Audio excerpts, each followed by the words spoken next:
Narito tayo ngayon upang matunghayan ang napakainit at talaga namang nagtitrending na issue ni Ate Erica. Sa pagpapatuloy ng ating istorya ay bumalik muli si Kalingap Val dahil mayroon na naman siyang bagong impormasyon na nakita at nais niyang ipakita sa mga kapamilya ni Ate Erica kung totoo ba ang mga ito. Gusto niya rin i-confirm kung sila ba ang pinapatamaan ng mga tao na nakita ni Kalingap Val Santos Matubang na nagpo-post para sa kanila.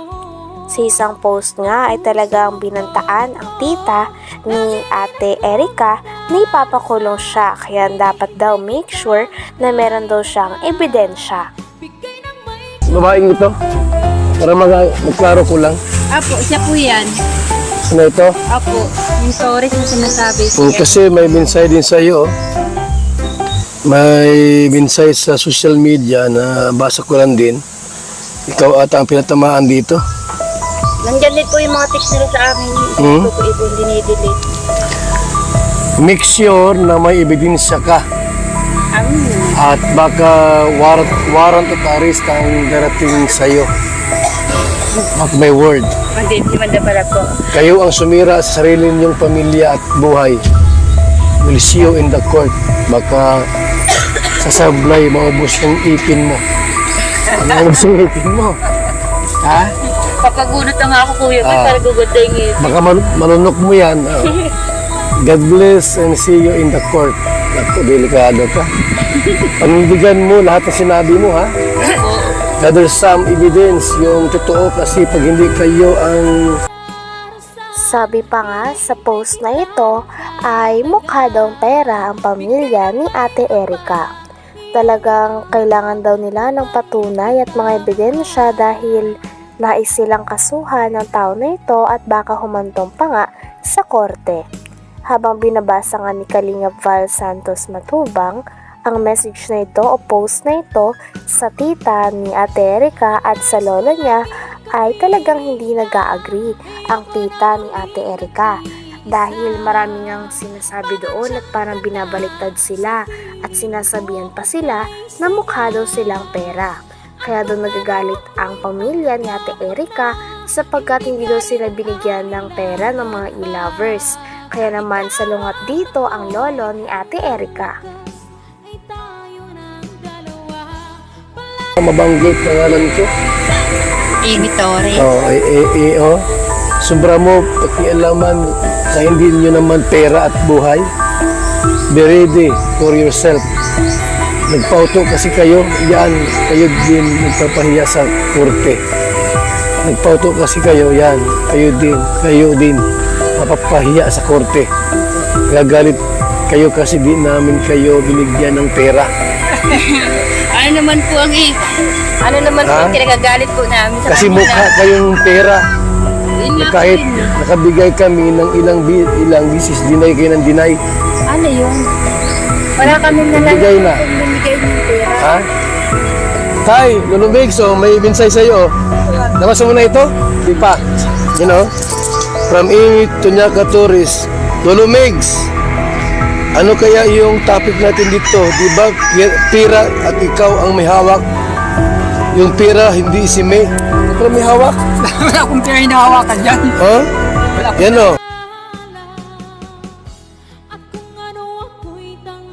Grabe at todo nga ang pagsalungat ng lolo ni Ate Erica sa mga message at post na binabasa sa kanya ni Kalingap Val Santos Matubang. Talagang walang katotohanan daw ang mga ito dahil lang totoo daw ang sinasabi nila. Talagang hindi nga din daw sila natatakot dahil alam din nila sa sarili nila na nagsasabi sila ng totoo. At kitang-kita din na naniniwala naman si Kalingap Val Santos Matubang sa sinasabi ng pamilya at lolo pati na rin ng tita ni Ate Erica. Grabe at patagal ng patagal ay mas lalo na nga umiinit ang mga balita tungkol sa issue ni Ate Erica. Sino nga ba ang talagang may mali sa issue na ito? Pera at ikaw ang may hawak. Yung pera, hindi si May. Pero may hawak. Wala akong pera hinahawakan dyan. Ha? Wala akong Yan o. pera. Dahil kayo ang bumili ng mga gamit. Utos lang ni sila. Utos yun yung sisila. Anong gamit yung binili niyo, tay? Yung siminto, ano, yung mga agribil, yung mga ginagamit. Saan ginamit? Sa bahay din. Okay. Hindi pa mambaga kami ba na gawa ng Magkano halaga noong binigay sa'yo? lang yata yun. Tandaan lang yata yun. 100,000 Oo. binigay. Hindi man, Hmm. sa kanya naman ang gagaling. Ibigay nga sa akin. Ikaw daw ang may hawak ng pera, hindi si May. Wala sa akin, sa kanya. Siya nagbibigay ng pera pang bili ng mga Kaya ako tayo nandito para malinaw ko naman kasi baka mamiyas. Pero ang salita ko, yung pala, ikaw pala may kasalanan. Wala. Ha? Ako po sir talaga Oh. wala. Sinabi pa nga sa post na talagang parang sobra na daw ang pamilya, lalo na ang tita ni Ate Erika at ang lolo ni Ate Erika sa kanya. Kaya naman pinagtatanggol nga ng post na ito si Ate Erika at ang kanyang ate. Talagang sabi nga ng lolo ni Ate Erika ay napakarami daw maling impormasyon doon at talagang pinaliwanag din ni Lolo Miguel ang kanyang sarili sa mga manonood. Talagang marami pa nga mga bagay na hindi nalilinaw tungkol sa issue na ito, kaya mareresolba pa kaya ang mga ito? Dahil nagagalit na nga talaga si Lolo Miguel pati na rin ang tita ni Ate Erika. Talagang habang patagal na patagal ay mas umiinit na nga ang issue nito. Sino nga ba ang tunay na may mali? Ang pamilya ba ni Ate Erika o sila Ate Erika at ang kanyang ate? Namin and more pa in the court. Bidewanda ka rin. Hindi kami natatakot. Don't miss it. Kasi lahat Oh. sa katotohanan lang po. You want to fix this. Ayaw niyo manahimik kasi. So, this is not a joke for us. And sorry. Sorry ha, need ko na po kasi magsalita. Sumubra na kayo kay Erika. Alam mo ko, Beget, yan. Kami pa po yung Nung hindi pa si Mrs. na ospital, ako ang inuutosan nila at wala man silang alam Mm. sa pagbibili ng mga steel bar, siminto, graba, buhangin. Baka, oh. Binibigay mo sa akin pera.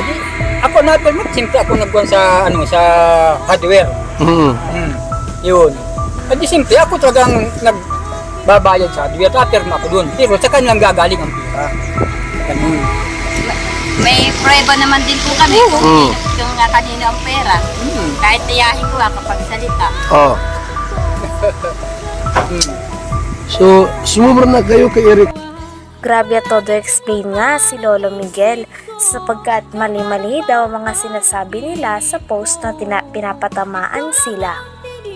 Bukod sa sinabihan sila ng mukha silang pera, ay sinasabi pa na kinokontrol nila ang pera nila Ate Erika at sa mga pagpapagawa ng bahay. Pinaliwanag naman ni Lolo Miguel na sila mismo ang nanghingi ng tulong kay Lolo sapagkat wala daw silang alam sa mga pagpapatayo ng bahay at mga simento, kaya naman siya lang daw ang bumili, ngunit sa barangay naman daw iyon. Anak, ang dapat ay obligasyon sa inyo. At wala kayong pakialam doon sa pera ni John A. o pera namin dahil hindi po sa inyo yun. Wala kayong karapatan sa pera yan. Karapatan dahil nagpapatulong sila sa akin. Ang sabi, tulungan, wala silang alam, magpagawa ng bahay. Ako nagpawa ng bahay na yun. At yung bahay pong yun ay sa barangay. Looting yun, ako ang nagbili nun. Ngayon, ang sabi ko, doon sa binili nyo, nakuha, at diyan din nangyari, walang kuryente, di itong madali at may kuryente. Di, pick ko namin yung kuryente, pinalo up namin, nagkaroon ng kuryente. Ayun ang pinagawa namin para madali-dali nga. Ay, pira sa sabi na ako naghawak ng pira, hindi wala sa akin yan. Sila nagbibigay ng pira sa akin.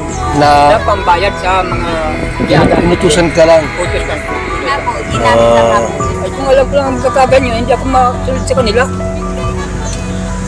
Yung ganyang ginagawa. Bakit tayo